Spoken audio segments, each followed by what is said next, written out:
Bonsoir à toutes et à tous. Donc, merci d'être venus nombreux et nombreux chez Caribe ce soir. De façon un peu paradoxale, je vais présenter brièvement Jean-Marc Agrati, alors que je crois que 99% des gens qui sont dans la salle le connaissent déjà. Mais c'est un peu la règle de l'exercice. Donc il est à la fois facile et difficile de présenter Jean-Marc Agrati. Donc facile parce que c'est un auteur que l'énorme majorité d'entre vous connaissent déjà. Puisque Scylla, et désormais Caribe évidemment, compte parmi les plus ardents défenseurs de Jean-Marc Agrati, je ne vais pas dire dès l'origine, mais presque. Difficile parce que c'est un auteur de nouvelles, et que c'est toujours difficile de caractériser un auteur de nouvelles, et en plus c'est un auteur de nouvelles qui ne laisse enfermer ni elle, ni lui, dans une phrase ou dans quelques objectifs. Alors, au-delà de l'amitié pour le personnage, qui est réel, je dirais juste que je connais très très peu d'écrivains avec lesquels il est aussi manifeste à la lecture, et que ce soit pour 10 lignes ou pour 10 pages, que chaque mot a été pesé, réfléchi, ressenti, aucun mot n'est là par hasard. Enfin, peut-être 3 ou 4, mais vraiment pas beaucoup plus. Jean-Marc Agrati, vous le savez, ou alors vous allez le voir et l'entendre tout à l'heure, est capable d'à peu près tout manier dans son écriture. Il manie la colère, l'humour, la tendresse, la dévastation, la pop culture, les références savantes, le fantastique, le surréalisme, le sexe, l'amour, l'ordure, la bienveillance, le roman policier, le courage, le sang, le sperme un peu aussi, les larmes, la sueur, la science-fiction, la générosité débridée, l'arrivisme forcené, la grandiloquence amusée, l'intimité chatoyante. C'est des coups qu'on reçoit quand on lit Agrati, et c'est souvent qu'après, parfois très longtemps après, qu'on peut déterminer si c'était une claque, une caresse, ou un mélange un peu subtil des deux. Je pense que le mieux, c'est quand même si beaucoup d'entre vous les connaissent, d'entendre quelques mots d'Agrati. Et là, on a un excellent lecteur qui est Caribe de Neuf, qui dans quelques minutes va pouvoir nous donner des extraits. On l'appelle Caribe de Neuf. Voilà, c'est comme ça. Ouais, mais c'est officiel. C'est de plus en plus officiel, Caribe. Et alors, après ça, comme beaucoup d'écrivains de talent, si ce n'est tous les écrivains de talent, Jean-Marc Agrati est aussi un grand lecteur. Et c'est aussi quelqu'un d'assez secret, presque timide parfois, si. C'est pourquoi on est d'autant plus heureux de l'accueillir ce soir pour nous parler, dans cette relative intimité, de certains de ses livres préférés. Donc dès que Caribe de Neuf aura donné un goût, en fait, de ça. Voilà. Ah ben, tiens. Chambre à Tananarive. Je monte un escalier étroit à Tananarive. C'est un éboulis de pierre et de ciment. Il fait nuit, il pleut. L'eau coule si fort qu'on marche à l'aplomb d'un ruisseau. On devine si les blocs où on pose le pied sont solides ou pas et on se retient aux façades. Je croise un chien qui endure la pluie. Il est devant un portail entrouvert et il bloque le passage. Il me regarde, sans aboyer. Tout est désert. Il fait ça rien que pour moi. Je rase le mur, une main dans la poche. Il ne tourne pas la tête, seulement les yeux. J'arrive enfin à l'hôtel. Le gardien me dit bonsoir. C'est un grand rasta avec une musculature ultra sèche. Le matin, il fait ses exercices de karaté dans les escaliers. Il bondit sur les marches et les pierres le plus rapidement possible en faisant ses katas.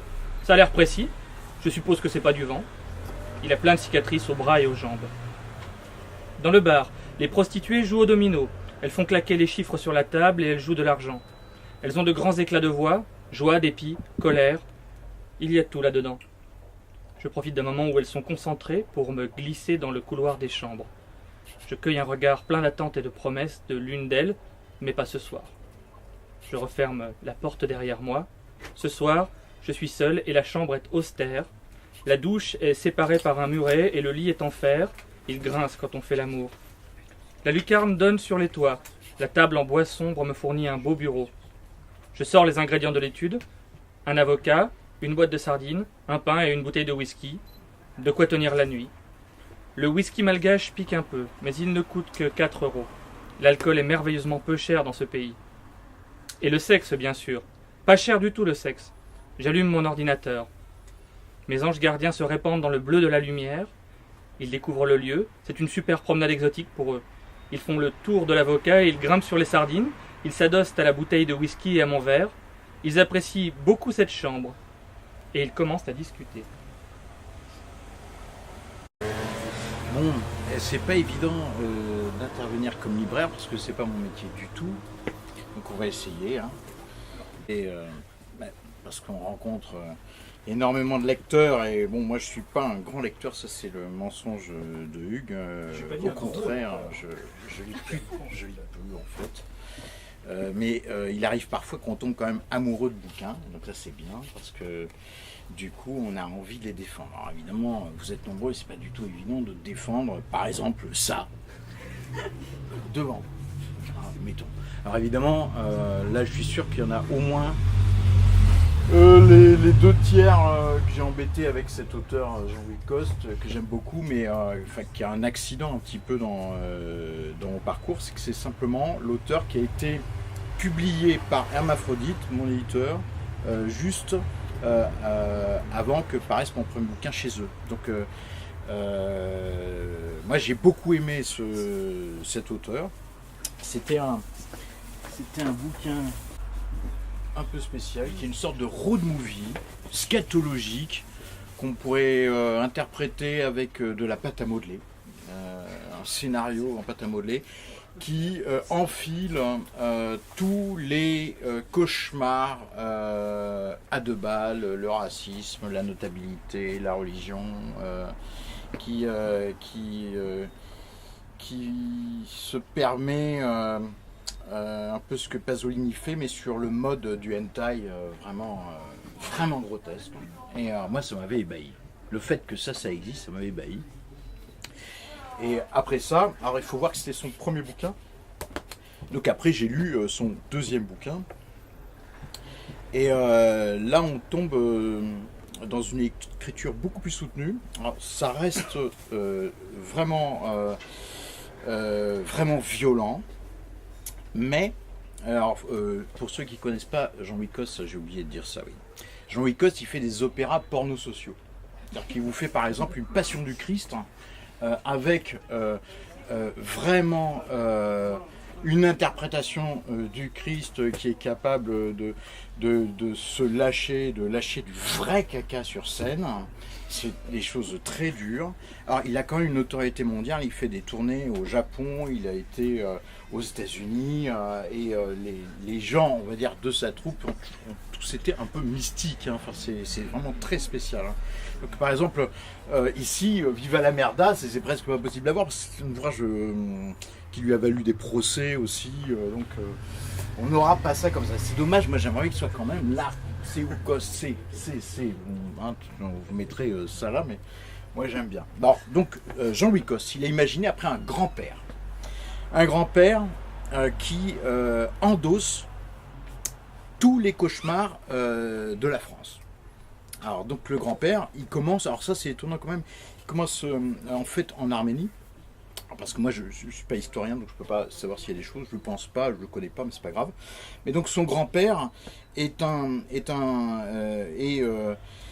persécuteur en Arménie, et après ça, il rejoint la France, et il devient collabo en France, il devient aussi garde-chourme à Cayenne, il devient, bien sûr, il fait la guerre d'Algérie, donc c'est une sorte de personnage mythique qui prend tout ce qu'on n'a pas le droit de prendre, et tout ça écrit dans une langue que vous avez goûté, on va y aller au hasard. Hein. Sous le moustique à cul poilu, crucifié et crabouillé au-dessus du lit, j'hallucine. Il y a ma femme paralysée, cuisse écartée et con rouge gluant, ma boniche sous le moustique mini-bite. Mais qu'est-ce que tu fous là? J'oublierai jamais, salope, j'ai ta photo à poil dans ma tête. Ah, t'as l'air conne, connasse, sur la photo, le con rouge ouvert, plein de sperme d'amant. Devant ton garnic bourré, mais toujours cosaque. Le sang, le sperme font plic-plic dans les cheveux de madame qui attend cuisse écartée. Vous avez vu, j'ai pris au hasard, hein, ça me connaît. Oh là là, j'ai essayé au hasard.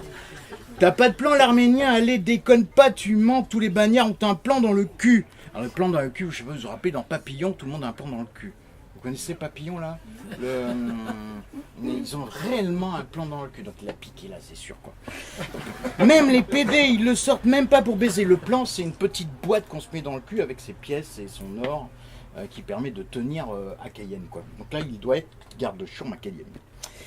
Ils se font enculer par-dessus, trop peur de se faire braquer pendant qu'ils se font sauter. Des fois, la queue leur pousse le plan tellement profond qu'ils n'arrivent plus à le sortir. Bloqués au fond, ils ont l'air cons. Et ils peuvent en parler à personne, même à l'infirmerie. C'est sûr, ils lui ouvrent l'anus au scalpel pour le piquer. Enfin, bon, voilà. Mais attendez.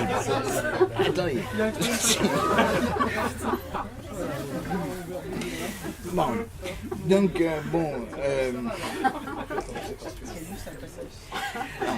donc là, on doit être dans l'époque... quelle époque? On va voir. Si, ça y est. Trop craignos l'Axode à contresens. Papy et mamie quittent la nationale. Ils suivent des pistes boueuses et des sentiers bucoliques. Alors que la drôle de guerre a changé la route en enfer, la campagne alentour reste calme et belle. Juin 1940. Il fait beau pour les amants et même pour les faux amants. À 100 mètres de la route, où on souffre et saigne. La guerre n'effraie pas les fleurs ouvertes au soleil. La clameur de l'exode ne trouble pas les abeilles. Les libellules font leur looping danse d'amour entre les piquets des Messerschmitt.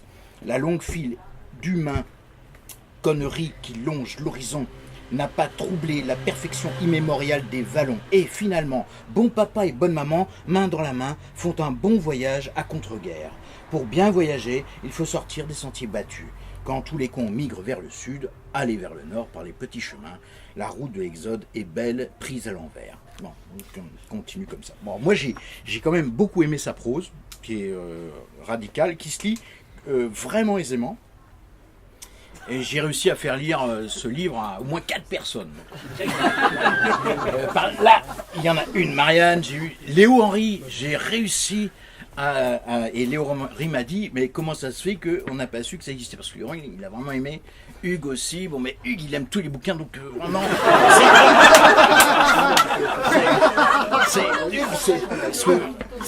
Moi, je l'appelle spectre large, comme dans les antibiotiques, spectre large. Après, mais franchement, alors en fait, pour moi, ce bouquin, il doit exister, parce que ça fait... c'est un écrivain qui pense le ressentiment historique, en fait.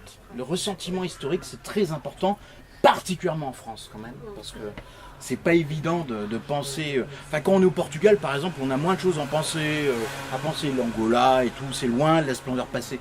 Mais en France, c'est pas si évident d'avoir un sentiment historique, je dirais, transparent. Souvent, on l'a plus, on se dit ça ne nous regarde plus, après tout, hein, voilà. Et Coste, qui a, je pense qu'il doit avoir maintenant 60 berges ou 55 par là, lui, il a imaginé un bonhomme qui endosse tout ça. Et je trouve que ça vaut le coup. C'est bien que ça existe, quoi. Enfin, ça fait partie pour moi d'un petit rayonnage ressentiment historique. Il y a un autre bonhomme qui a fait ça. Là-dedans, c'est Tristan Vaquette. Je gagne toujours à la fin. C'est un peu le même ressort pour moi, Tristan Vaquette. D'ailleurs, Tristan Vaquette, Écosse se connaissent et s'apprécient mutuellement. Et Tristan Vaquette, il est furax. Parce que et lui, il a fait. Je suis presque sûr qu'il a fait l'école normale, sauf si quelqu'un me le. Hein, c'est ça, hein. Et en fait, c'est quelqu'un de très cultivé, qui aime bien. Et l'histoire est très importante. Et le fait qu'elle soit mal enseignée. Ça lui déplaît, parce qu'on devrait enseigner le ressentiment et l'erreur aux gamins très rapidement. En fait, et je trouve ça très bien. Enfin, voilà quoi. Donc que des écrivains prennent à dos ça, c'est très très bien. Donc j'ai passé combien de temps là-dessus? Oh ben ouais, un quart d'heure, c'est trop, ça y est. Oui. Donc voilà. Donc ça c'est un bouquin que j'ai défendu. Donc le premier qui achète celui-là, je lui offre le deuxième. Et commercial. Donc bon, voilà. Mais ça c'est un petit cadeau. Ça il n'existe plus, hein, c'est terminé. Les éditions hermaphrodites n'existent plus. Donc ça c'est quand même, c'est un bel objet aussi, c'est marrant. Donc voilà. Mais je vais pas vous parler de celui-là, hein, puisqu'il y en a qu'un. Donc pas le droit. Allez. On va essayer celui-là. Bon, ça n'a rien à voir. Hein. Paul Gauguin, avant et après. C'est pas une fiction. Ça m'a embêté parce que je me suis dit au départ qu'il fallait des fictions. Mais il y a des petits bouquins comme ça, ou des. Enfin, c'est Gauguin, moi, qui m'intéresse là-dedans. Gauguin a écrit vraiment beaucoup de choses, mais sous forme épistolaire et sous forme, comment dire, ça, justement, sous forme de cahier. Vous allez voir la première phrase. Ceci n'est pas un livre. Un livre, même un mauvais livre, c'est une grave affaire. Telle phrase du 4e chapitre excellente serait mauvaise au 2e et tout le monde n'est pas du métier. Un roman. Où cela commence-t-il, où cela finit-il? Le spirituel Camille Mauclerc, inconnu évidemment, c'est ça qui est marrant dans ce genre de truc là, en donne la forme définitive. C'est entendu jusqu'à ce qu'un nouveau Mauclerc arrive à son heure, nous annoncer une forme nouvelle. Prise sur le vif, la réalité n'est-elle pas suffisante pour qu'on se passe de l'écrire? Et puis on change. Donc en fait c'est du cahier, c'est du journal. Et là-dedans, on trouve aussi de la critique, de l'esthétique, ce qu'il pense de Manet, ce qu'il pense de tous ses compositeurs, et pourquoi aussi il est parti, parce que c'est pas si évident. Que fuyait-il en allant là-bas? C'est pas évident. Et donc il y a plusieurs bouquins comme ça qu'on trouve. J'en ai repris d'autres. Est-ce qu'il y en a un autre ou pas? Il y en a un autre comme ça. Il y a aussi Racontard d'un rapin.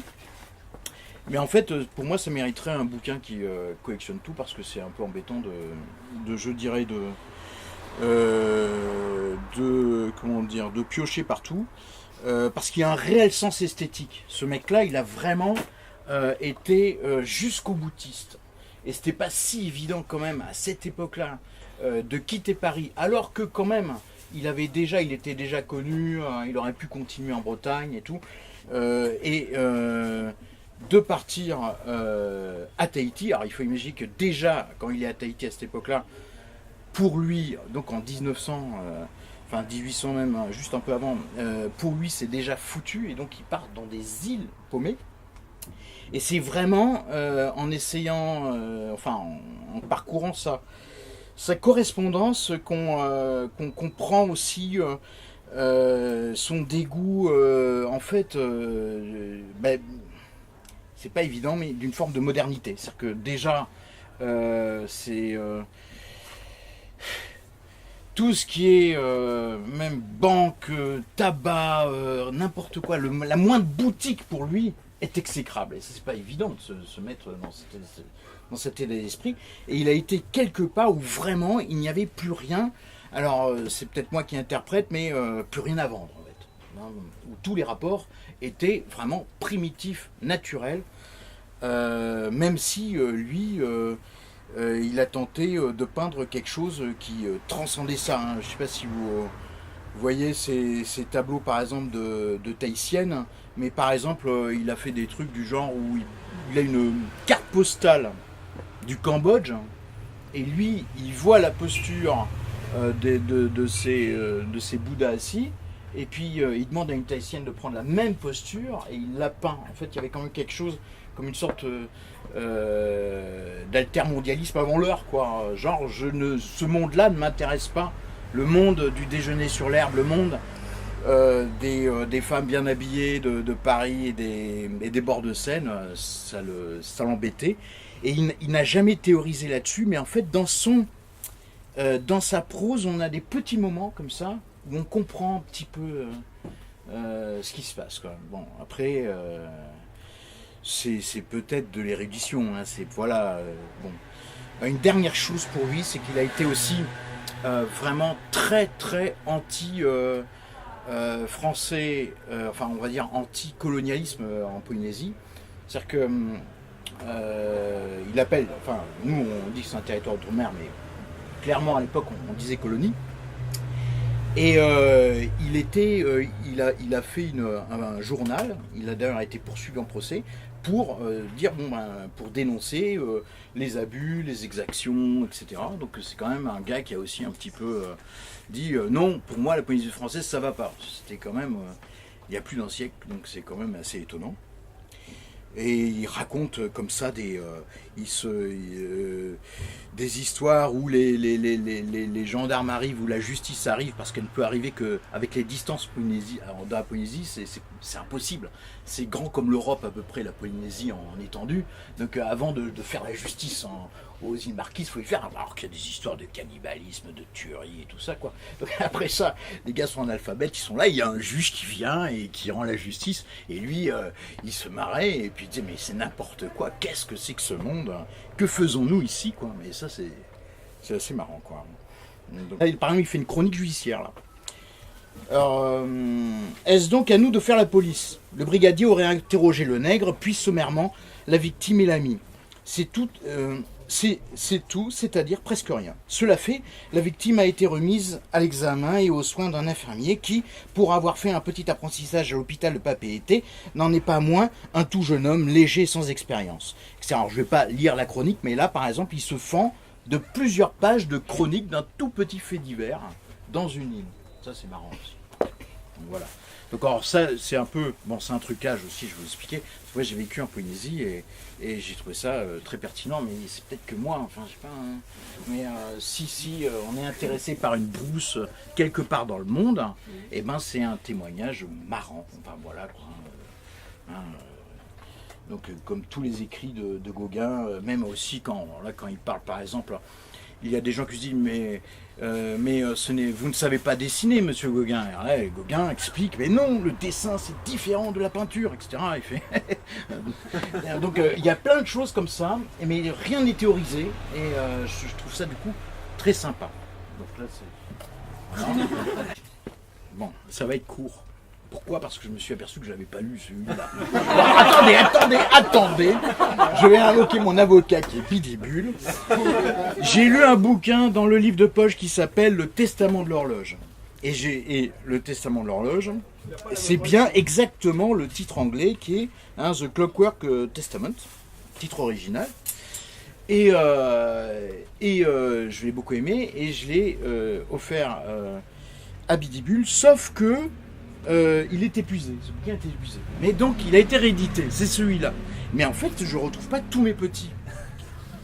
Et pourtant, c'est le même bonhomme, tout ça, et même Bidibule, là, il l'a parcouru, il se dit, il y a quelque chose qui ne va pas. Alors, soit la traduction est vraiment totalement différente, soit non. Alors, cela dit, on retrouve tous les thèmes.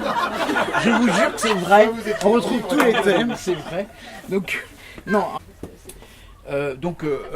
dans Orange Mécanique, est-ce que vous vous rappelez qu'à un moment donné, dans une séance d'ultra-violence, les mecs ont envie de se choper un gars, ils chopent un gars dans une sorte de... sous un pont, et c'est un professeur. Ou est-ce que quelqu'un peut... Parce que parfois je dis des conneries, alors si quelqu'un peut me dire non, c'est vrai, c'est bien. Oui, c'est vrai. Hein, c'est vrai, hein, vous voyez, on est d'accord. Donc en fait, ce personnage, c'est le personnage clé, un personnage clé dans l'univers d'Anthony Burgess, c'est que c'est Underby. Et Underby, c'est en gros un professeur anglais qui est envoyé à New York et qui découvre le nouveau monde, qui fait sa conférence de poésie, alors professeur anglais, mais poésie à New York. Et là, il se fait chahuter et c'est l'altérité à tous les niveaux. Il dirige une thèse et la fille, elle s'offre pour avoir sa thèse. Il dit non, il faut bien que tu apprennes la poésie, tout ça, etc. Donc c'est un monde barbare et en fait son thème à Anthony Burgess, c'est bien la barbarie. C'est ça qu'il piste. Alors dans Orange Mécanique, c'est clair, mais il a écrit des choses qui, enfin, Orange Mécanique, c'est vraiment une sorte de sommet baroque où il a déformé la langue et où il a ciselé des mots particuliers. Et moi, j'avoue que Orange Mécanique, j'ai adoré le film, j'ai vu plusieurs fois, mais le bouquin, c'est un code et j'y suis pas arrivé. On prend mon Moloko et tout ça, moi ça m'énerve un peu. Donc j'aime bien les codes, mais pas code informatique, code mathématique, j'aime bien, mais le code de Burgess là-dessus, ça m'a énervé. Par contre, hein, vas-y. C'est du russe. Hein. Ah ben voilà, mais ouais, ben non, je parle pas le russe. Donc, merci. Oui, je sais, mais tu vas dans l'index et tout, tu casses le flux de la phrase et tout. Non. Ah, moi, j'y arrive pas. Enfin bon, c'est parce que je suis un peu feignant aussi. Mais alors justement, à côté de ça, il a écrit, ce personnage d'Underby, qui est confronté à cette barbarie, il l'a fait vivre dans plusieurs romans. Alors là par contre j'en ai lu qu'un, donc je peux pas parler des autres, mais c'est une piste moi qui m'intéresse beaucoup, avec une veine un peu noire, ou Céline ou Houellebecq, très réaliste, où les situations sont grotesques et on voit bien qu'on n'a pas les mêmes valeurs et tout ça. Et en fait, ce bonhomme-là, vu l'effort qu'il a fait avec Orange Mécanique et tout, bah c'est un bonhomme que j'ai envie de lire. J'en ai eu qu'un, mais je vais vérifier que celui-là c'est une sorte de variation du premier. Je pense que c'est ça, mais donc je vous engage à le lire, hein, évidemment. Comment ça s'appelle ? Pour vérifier que j'ai pas dit de bêtises sur Tony Burgess, mais sur son thème, la barbarie, ça c'est vrai, hein, je vous promets, je crois qu'on tombera d'accord. Bon, Edgar Eisendrath, le barbier, le Nazi et le barbier. Alors, il y a des bouquins où j'ai beaucoup ri, il y en a très peu, et celui-là en fait partie. Il y a moins de 5 bouquins où j'ai vraiment ri aux éclats. Et là, ça m'a dépassé en fait, parce que c'est pas du tout évident de faire une farce, parce qu'il y a un côté farcesque. Ah, c'est mon porte. Le Nazi et le barbier, c'est l'histoire d'un jumelage, d'une interversion entre un futur SS et un petit juif qui échangent leur destin comme ça. Et donc il y a un personnage qui va vivre la Shoah par balle, pas n'importe quel choix en plus. Hein. La Shoah par balle est très ouvrière, très difficile, très longue. Et alors comment dire ? Oui, en fait tout se passe entre 1930 et 1900. La création de l'État d'Israël, c'est 1956, 48, 47, voilà, oui. Mais ça continue après, en fait. Hein. La première, voilà, ça continue. Hein, ça balaye 25 ans à peu près d'histoire de part et d'autre de la guerre. Et tout ça traité depuis la perspective d'un gars franchement misérable et indigent intellectuellement, c'est sûr, qui est embarqué là-dedans et qui devient, après avoir participé à la Shoah par balle, en fait une sorte de héros de la création d'Israël. Donc c'est un truc assez impressionnant. Alors moi j'ai pas l'histoire pour voir ça, mais bon. Mais voilà, et alors là après non, je vais lire peut-être un petit passage comme ça. Je vous ai dit que j'étais membre de la Société de protection des animaux de Wieshalle. Au printemps 1932, quelques-uns de ses membres les plus éminents ont rejoint le mouvement national-socialiste. Slogan : Hitler aime tous les toutous. Dans la salle de notre club était affiché un choix de slogans de Mia Maccabi. Tous avec le Führer, le meilleur ami de la bestiole. Ou Adolf Hitler aime les bébêtes aiment Adolf Hitler. D'autres encore, la bête sent quand on l'aime. Votez Hitler, le Führer qui aime les bêtes. Un jour, toute la ville s'est retrouvée en ébullition. Le bruit courait que le Führer allait venir à Wieshalle pour faire un discours sur le mont des Oliviers. Vous avez entendu parler du mont des Oliviers ? On l'appelle ainsi parce que la marque d'huile de table Meyer y organise annuellement un concours de tir, manière subtile de promouvoir sa fameuse huile d'olive. Quand le grand jour est arrivé, notre ville ressemblait à un lieu de pèlerinage autant qu'à une ville assiégée. Je n'avais jamais vu autant de policiers, beaucoup à pince, beaucoup à cheval, brigade pédestre et brigade équestre si on veut. Les gens se disaient à l'oreille, vous verrez, quand ils seront là, les cocos lanceront l'attaque. D'autres disaient, ils n'oseront pas, la rue grouillée de gens arborant la croix gammée. Bon, je vais pas continuer. Mais en gros, je sais pas comment dire, la jubilation est constante sur un fond de cauchemar. Bon, sachant que bien sûr, Isolrat, il a le droit d'écrire ça parce qu'il a quand même vécu des événements et que aussi il l'a traité d'autres manières. Hein. Et alors, ce livre a été interdit en Allemagne et en fait, c'est les États-Unis qui l'ont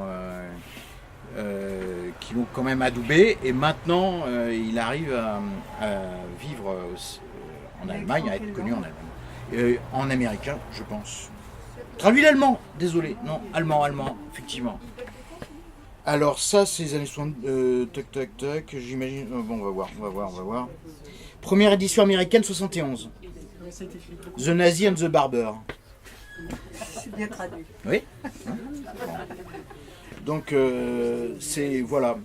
Donc, effectivement... en fait, c'est pas du tout évident d'avoir un discours sur ce bouquin. Je peux pas vous en parler bien.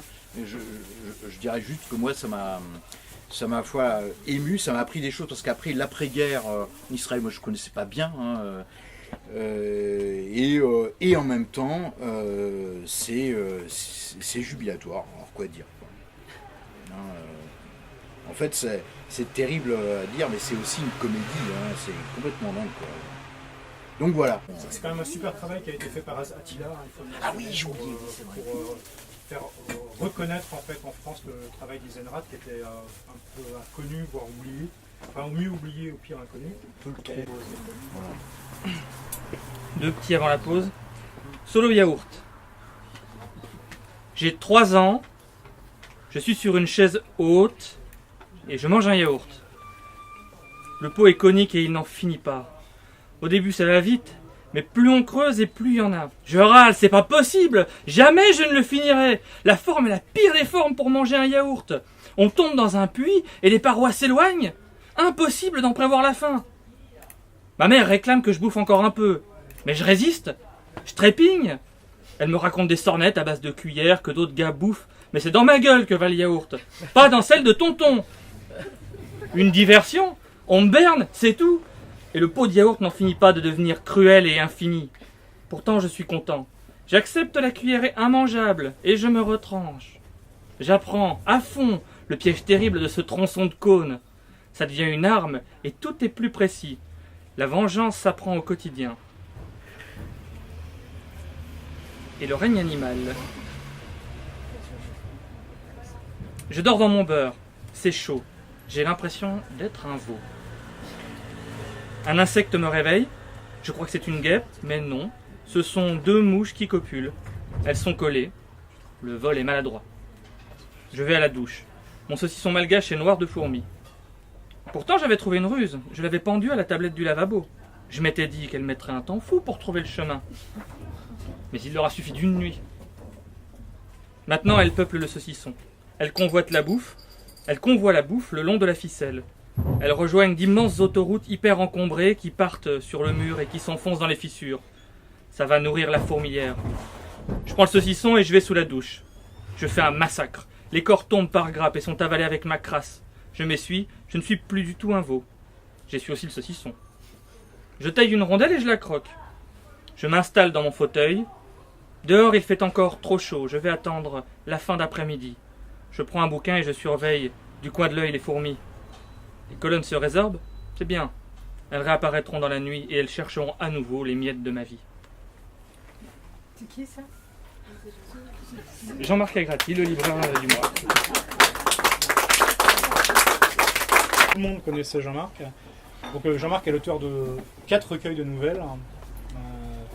Le premier donc, qui s'appelait Le chien a des choses à dire, qui est magnifique. Le deuxième qui s'appelle Un éléphant fou furieux, que l'auteur lui-même présente parfois comme le complément du chien a des choses à dire, parce que c'est des nouvelles qui ont été écrites à la même période, qui est effectivement là, qui est un très très beau livre.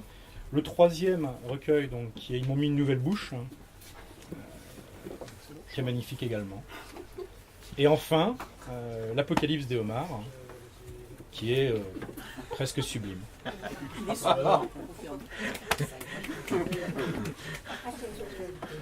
Et une nouvelle dans l'anthologie de Dystopia à découvrir.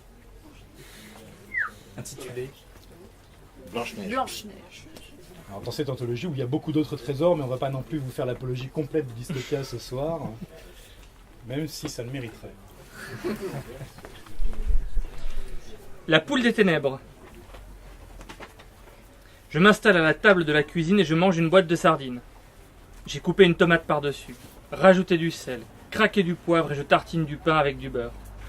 La fenêtre est grande ouverte. Je me sers un verre de vin. Le ciel est chargé, gris, mais pas du tout monotone. J'aime ça, c'est un ciel hyperactif. Les gros paquets de crasse sont sculptés et ils défilent rapidement. Mon portable sonne. Inconnu. Allô? T'es au taquet, hein? Je le reconnais. C'est le vieux gars parcheminé à la voix éraillée. L'acide des remontées gastriques lui a bouffé les cordes vocales. Allez! À vous! T'es au taquet? On dirait une crécelle au fond d'un puits. Du sable qu'on écrase et un fil invisible qui tient le tout. Ça peut durer longtemps, le taquet! Une voix à vomir le monde. Et je n'ai pas le droit de le couper.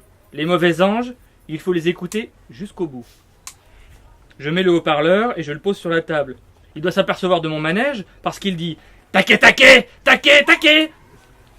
Je laisse causer la poule des ténèbres. Je me resserre du vin et je mange un gros morceau de sardine. Je regarde la tranche d'un immeuble. C'est celle où il n'y a pas de fenêtre. Ça me plaît, ce côté aveugle de toute une population. « Taquet, taquet, taquet !» La poule continue de caqueter, mais le vin et le ciel rincent tout ça.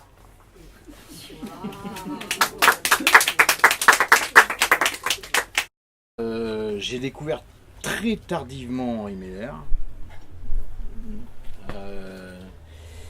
Après plusieurs échecs, j'avais commencé à lire Tropique du cancer, j'y arrivais pas. Je l'ai laissé.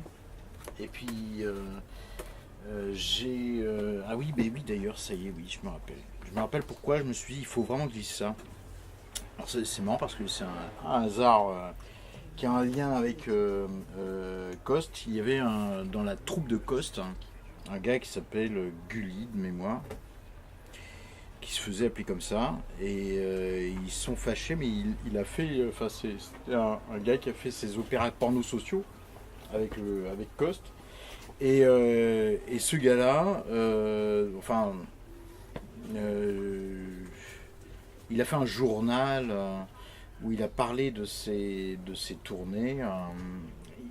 Il avait voyagé aussi beaucoup en Amérique du Sud. Et à un moment donné, il parlait de Miller. Et je me dis, mais ça m'énerve. Ce gars-là parle de Miller, mais ça paraît extraordinaire. Ça me plaît tout ce qu'il dit.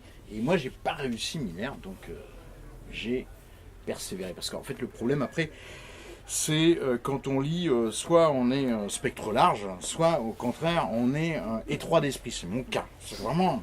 Enfin, c'est le goût étroit, quoi. Pour moi, le goût, c'est l'étroitesse. C'est l'étroitesse parce que après, je sais pas comment dire, il y a un café, ça va pas, ils boivent tac. Et après, il y a d'autres, ils boivent ce café, moi j'y arrive pas. Et ce café, alors c'est très important, c'est pas un jugement de valeur, ça, c'est pas du tout un jugement de valeur. C'est une sorte de mariage biologique, c'est qu'il y a besoin de certaines formes. Et ça, c'est mon problème, c'est que moi je suis un peu une sorte d'handicapé de la lecture. Je lis lentement et il y a très peu de choses qui me plaisent, c'est terrible, quoi, parce que je suis chez un libraire en plus, c'est pas évident, quoi, hein, c'est vrai. Et donc du coup, et en plus de ça, je suis capable d'échouer, j'ai échoué 2 fois avec ce gars-là, et une 3e lecture, j'ai été ébahi. Alors, après, pour en parler, c'est pas évident du coup, hein, parce que d'une certaine manière, il y a une façon de se replonger avant, d'être dans un mois d'avant. On se dit, bah non, Henri Miller, je n'y arrive pas, point ligne, c'est tout. Donc oui, alors, Henri Miller, là, il a fait du pudding. C'est-à-dire qu'il ne va pas à la ligne. Il ne va pas à la ligne. C'est-à-dire qu'il a, là, il a fait un peu l'inverse je pense, du cut-up de Burroughs. C'est que Burroughs a fait du cut-up, mais on voit les cassures. Parce que lui, il est dans un lyrisme, rien qu'à lui, où, paf, il y va. Et il parle de tout et de n'importe quoi. D'ailleurs, il le dit à un moment, il suffit de commencer. Waouh, waouh, waouh.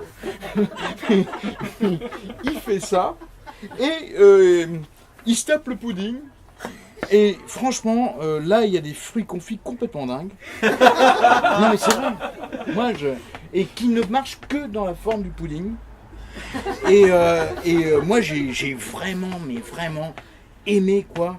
Et il fonctionne aussi par vague, c'est-à-dire que il est capable de faire de l'auto-bio ou du souvenir assez cadré, très classique. Et puis, de façon fantasmatique, Shiva arrive et pof, il va se faire un délire un peu mystique comme ça. Une autre composante vraiment intéressante, c'est que, marrante aussi, c'est que il parle beaucoup de Paris, c'est-à-dire que Paris a été son éveil littéraire, et que donc on retrouve du Paris, moi que je connais très bien. Donc j'ai trouvé un petit passage, alors ça c'est Printemps Noir, ce sont des textes plus courts, qui pour moi sont complémentaires mais plus maîtrisés. Et en même temps, dans Printemps Noir, il y a un propos. Le propos se dessine. Parce que là, dans Tropique du Capricorne, le propos, c'est dans le pudding, il faut chercher. Mais c'est bien, enfin, c'est justement ça qui est jouissif. Hein. Donc, promenade en Chine. Et ben, ça parle de quoi? Ben voilà, le début c'est à Paris, hors Paris, quittant Paris ou en revenant, c'est toujours Paris, et Paris c'est la France, et la France c'est la Chine. Tout ce qui m'est incompréhensible court comme une immense muraille par-dessus les collines et les vallées où je m'égare. Dans l'enceinte de cette immense muraille, je peux vivre ma vie chinoise dans la paix et la sécurité. Je ne suis pas un voyageur, pas un aventurier. C'est en cherchant le moyen d'en sortir que les choses me sont revenues. Jusqu'à maintenant, j'avais travaillé comme un forcené, dans un tunnel sans issue, creusant les entrailles de la terre à la recherche de la lumière et de l'eau.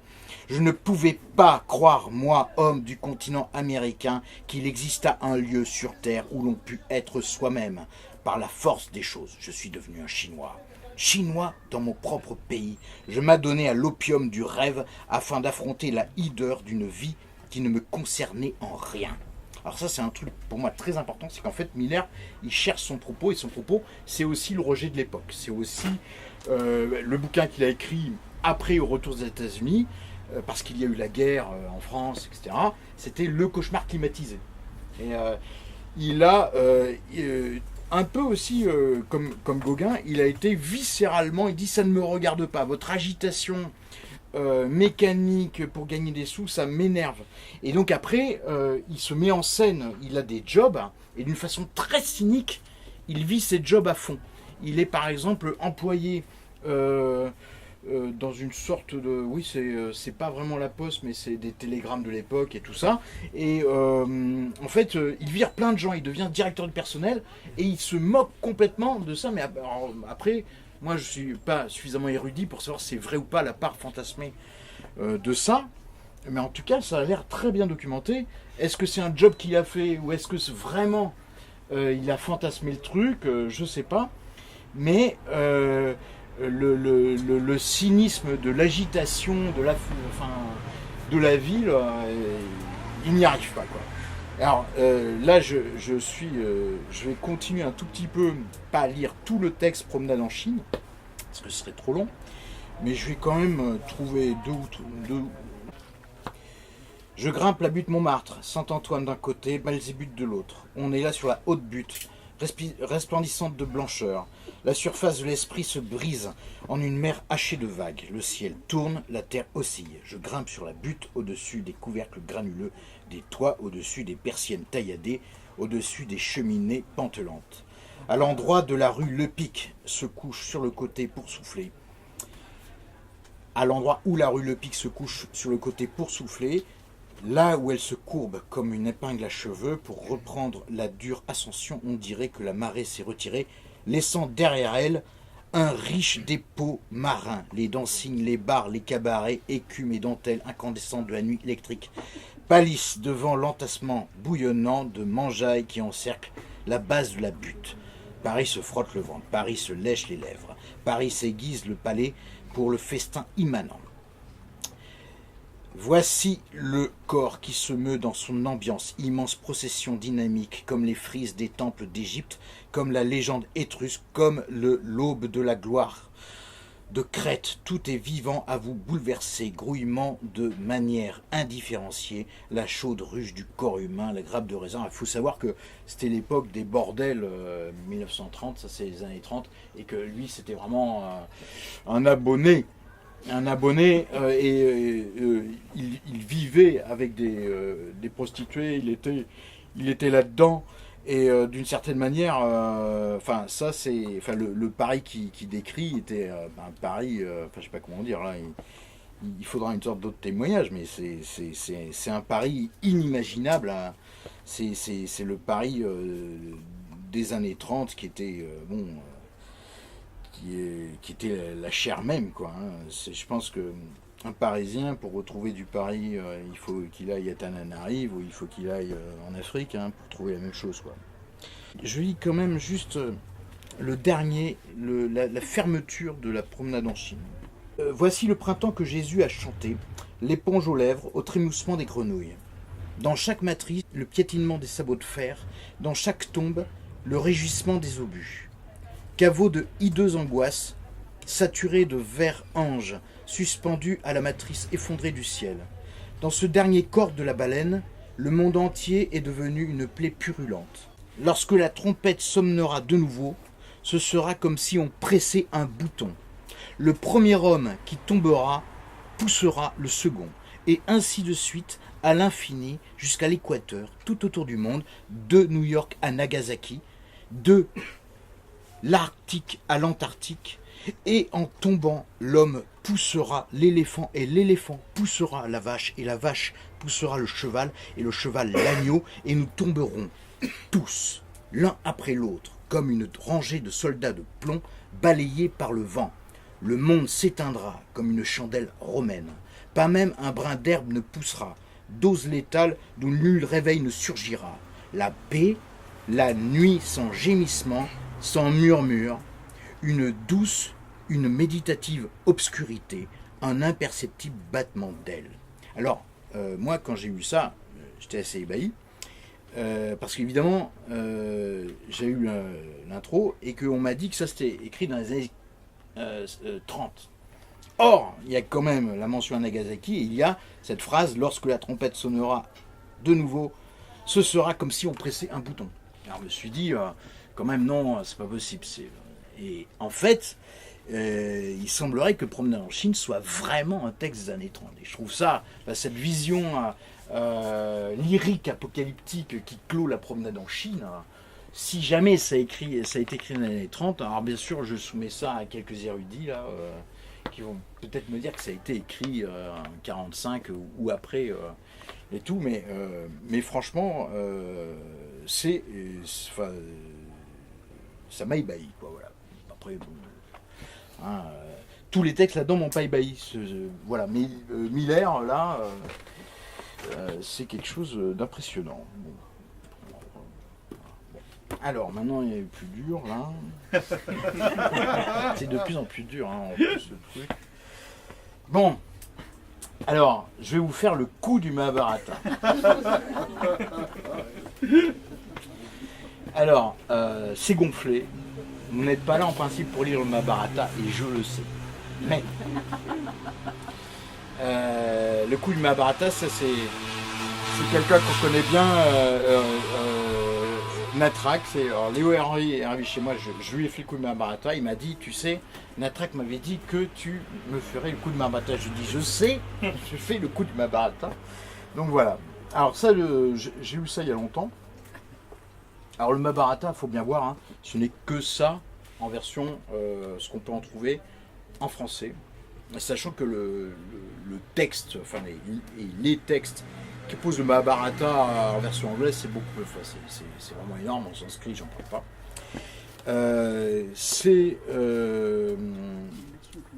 Alors ça c'est aussi important. C'est un mélange de traduction et de résumé. C'est-à-dire que ça vous permet d'avoir le fil rouge de tout le Mahabharata, où vous avez donc un texte traduit, et puis dès que Hélène Biardot, dont je vais parler juste après, arrête de traduire, elle fait un résumé. Mais alors, Hélène Biardot, faut voir le monstre que c'est que cette femme. C'est un... Mais non, attention. Ah, mais c'est là... Moi, je suis pas du tout un érudit, donc quand il y en a un là que j'apprécie, c'est incroyable. C'est la femme qui connaît le sanskrit en France, à moins qu'on me dise autre chose, mais c'est elle qui, je dirais, est la spécialiste de ça, et mieux que ça, elle a une thèse particulière sur le Mahabharata. Donc là, on a elle a publié aussi sa thèse. Alors là, par contre, c'est beaucoup plus gros. C'est carrément le résumé du Mahabharata entier qui fait 2 volumes comme ça, mais un résumé factuel, parce que c'est une épopée. Le Mahabharata, c'est un mélange entre, mettons, la Bible et l'Iliade. C'est-à-dire que c'est le style de l'épopée, mais ça mélange la spiritualité, ça l'injecte, en particulier avec ce fameux texte, la Bhagavad Gita, qui n'a pas été mis là, mais qui est l'incrustation, enfin qui est le moment le plus mystique, je dirais, où Krishna parle à Arjuna, étant un peu le héros civilisateur, et qui lui dit que oui, il dit pas que ça, mais tout tourne autour de qu'est-ce que la guerre, quoi, grosso modo, quoi. Et pourquoi il faut accepter la guerre, même si c'est un résumé très, comment dire, que c'est un mensonge par omission et que mon ignorance est terrible, quoi, c'est tout, hein. Voilà. Mais sinon, la lecture de ça, moi, ça m'a paru beaucoup plus sympa. Bon, j'ai aimé l'Iliade, mais les héros de l'Iliade, ils sont pour moi désincarnés, quoi. Parce que là, les héros du Mahabharata, ils sont beaucoup plus vivants, c'est beaucoup plus fin. Un exemple, en fait, à la fin, il va y avoir, comme dans l'Iliade, un duel particulier entre Arjuna, qui est le bon élève des dieux.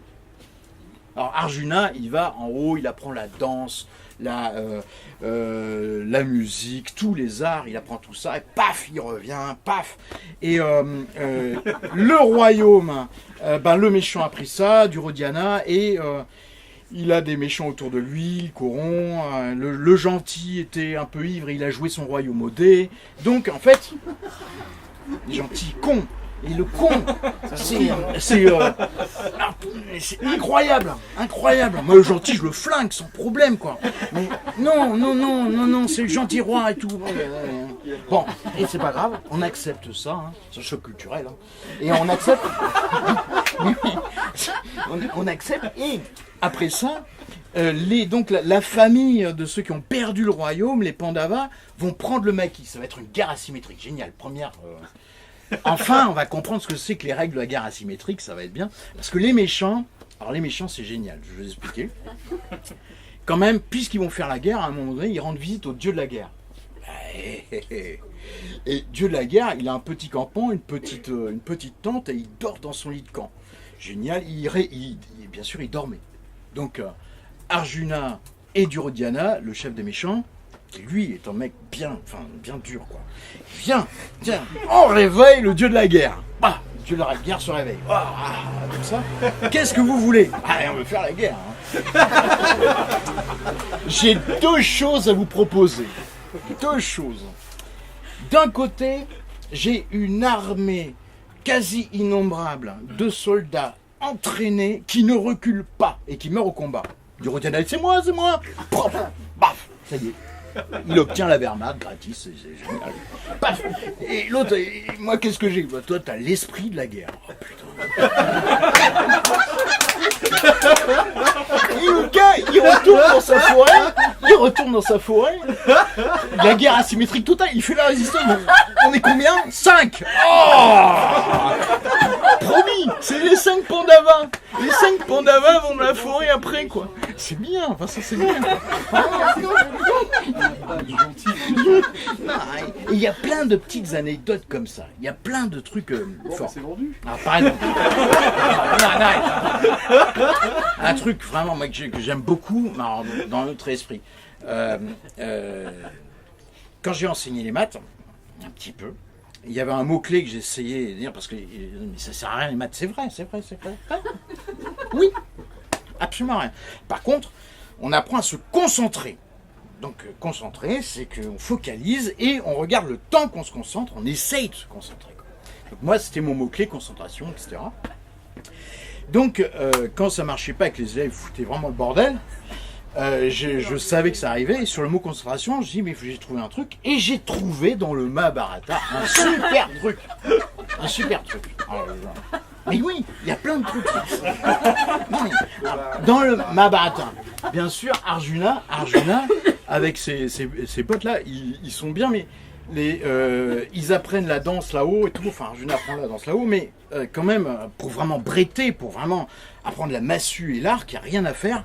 C'est le maître d'armes qui est là. Il y a Drona qui va leur apprendre les armes. Et Drona, bon, en gros, il était ascète dans la forêt, il avait arrêté la guerre et tout, mais bien sûr, Arjuna a dit, bon, allez, tu vas nous apprendre un peu comment on va festoyer, tout ça. Et ok. Et donc, il leur apprend le tir à l'arc, pour commencer. Donc, il y a 2 élèves, et il donne un arc premier, et il dit, vise cet oiseau au sommet de l'arbre, et dis-moi à quoi tu penses.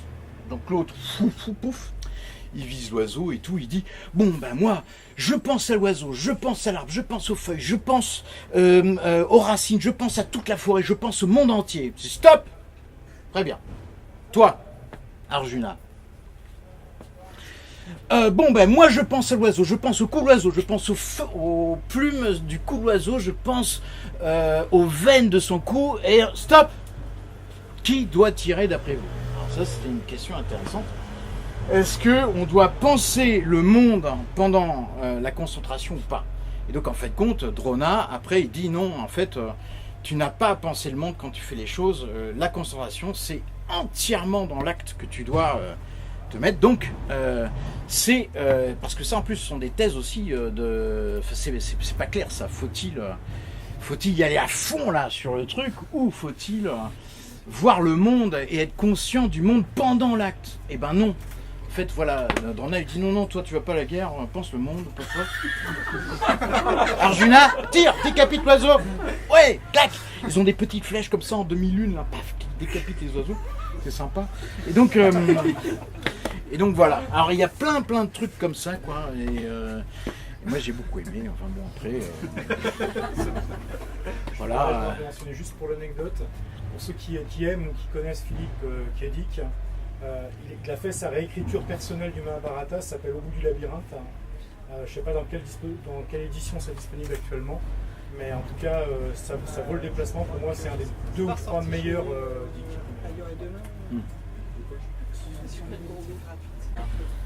Bon, le coup de Mahabharata, je le fais à tout le monde, et à certaines personnes que vraiment un peu tannées, que je les embêtais, quoi. C'est une méthode pitbull pour mordre le mollet et dire je vais pas te lâcher. Par exemple, là, il y en a une, il y en a un autre, là, comme ça, il y en a 2, là, ah voilà, ils sont là, ils sont mis ensemble. Et ben, j'ai vendu un truc étonnant, et je leur ai offert, excusez-moi, non, c'est vrai, j'ai offert quand même ça. J'ai vendu un bouquin qui s'appelle L'obsolescence de l'homme de Günther Anders. Sous-titre: Sur l'âme à l'époque de la 2e révolution industrielle, 1956. Donc, c'est très dur à décrire ce bouquin. C'est un bouquin total, c'est-à-dire que ce n'est pas un essai. Ce bonhomme-là, il n'a écrit que ça, en 2 tomes. Il a écrit dans les années 50, ça, et ça mélange de la critique littéraire, ça mélange, par exemple, là, il nous fait à propos de la pièce de Beckett En attendant Godot, ça mélange de l'essai, il nous fait quelque chose sur la honte prométhéenne. Alors le thème global de ça, c'est le rapport à la technique, au fait technique, la modernité, l'électricité, la bagnole, tout ça. Enfin, et c'est pas la consommation, hein, c'est vraiment penser la condition de l'homme en face de ce qu'on appelle le fait technique. Et il mélange aussi, alors j'ai dit, de l'essai, de l'étude littéraire. Il mélange aussi de l'autobio. Par exemple, alors celui-là, il faut voir aussi quand même le background, c'est important.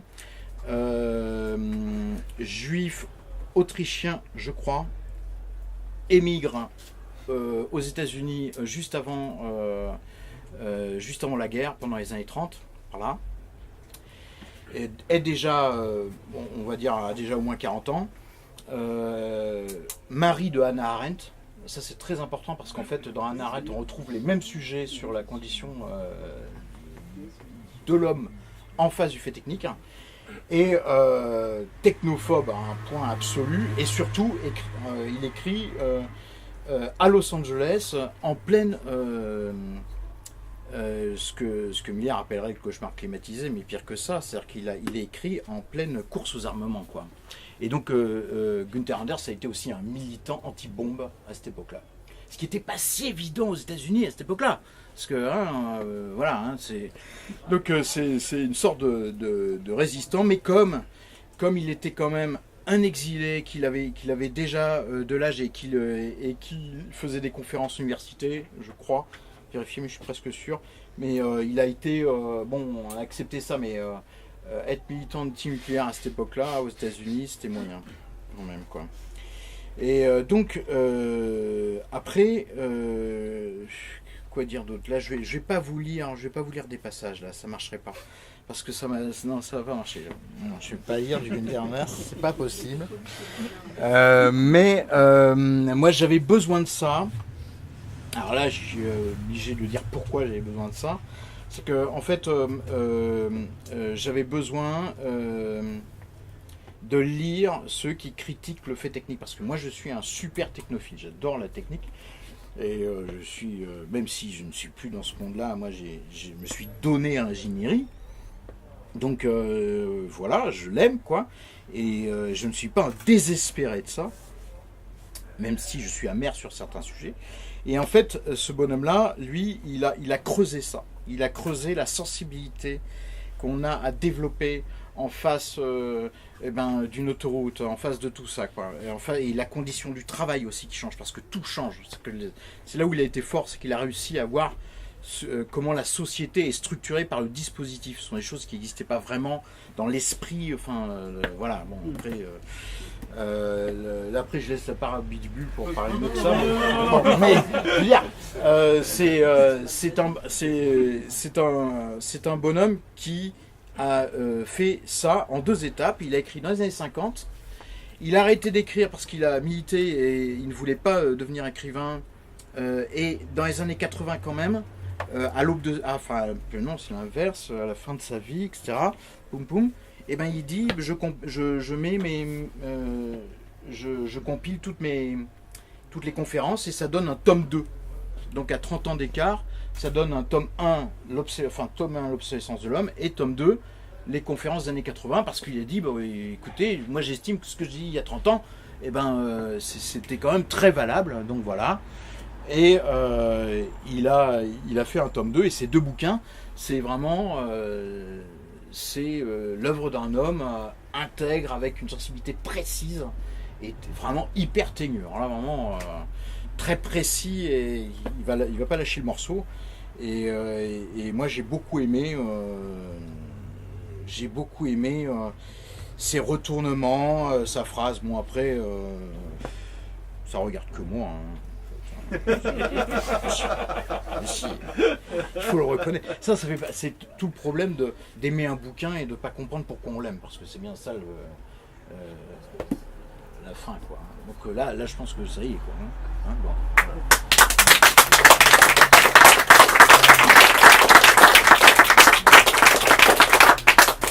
Shot pour la route. Dernier petit shot pour la route, ouais. Allez. Plagiste. Je suis un plagiste et je longe les rangées de mecs et de nanas à poil. Ils ont les pieds tournés vers la mer et la tête tournée vers la ville. J'ai une perche avec un écarteur de raie incorporé.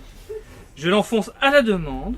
J'écarte la raie avec la poignée et j'actionne le badigeonneur avec la gâchette. L'huile solaire dore l'intérieur des culs. Les gars et les filles se prennent en photo et envoient ça sur les immeubles du front de mer. Je m'appelle Cathy, trouve-moi. On a un super kaléidoscope de toutes les rencontres possibles. Le soleil est magnifique et les gardes-côtes patrouillent. On est en sécurité. Les messages de la santé publique viennent interrompre la projection des corps et des publicités sur les façades. On doit en effet calculer son temps d'exposition au soleil. Voilà.